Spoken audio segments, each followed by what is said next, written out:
प्रणाम। हम कल्पना ठाकुर, झारखंड से। एक झूमर सुनिए, बहुत पुराना, मैं बचपन में सुनती थी अपनी मम्मी से। अरे ठीक दोपहरिया में कार आयो जी, कार दुअरे लगा दो। ठीक दोपहरिया में कार आयो जी, कार दुअरे लगा दो। ठीक दोपहरिया में कार आयो जी, कार दुअरे लगा दो। पहिला लिया मन ससुर जी भी आयो, पहिला लिया मन ससुर जी भी आयो।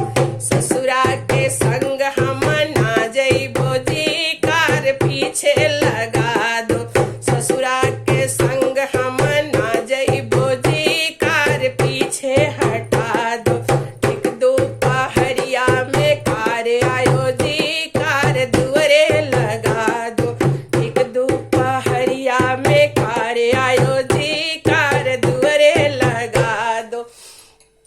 दूसरा लिया मन भासुर जी भी आयो, दूसरा लिया मन भासुर जी भी आयो। भसुरा के संग हम ना जइबो जी, कार पीछे हटा दो। भसुरा के संग हम ना जइबो जी, कार पीछे हटा दो। ठीक दोपहरिया में कार आयो जी, कार दुअरे लगा दो। ठीक दोपहरिया में कार आयो जी, कार दुअरे लगा दो।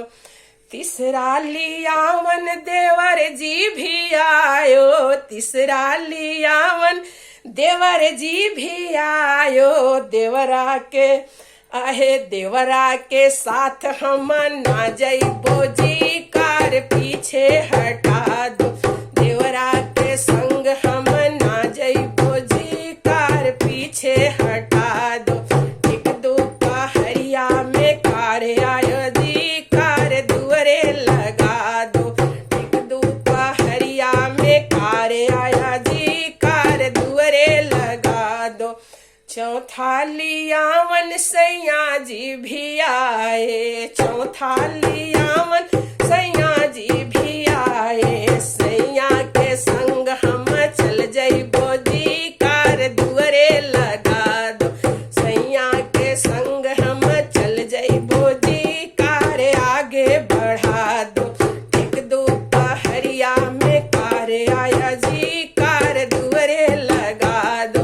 ठीक दोपहरिया में कार आया जी, कार दुअरे लगा दो।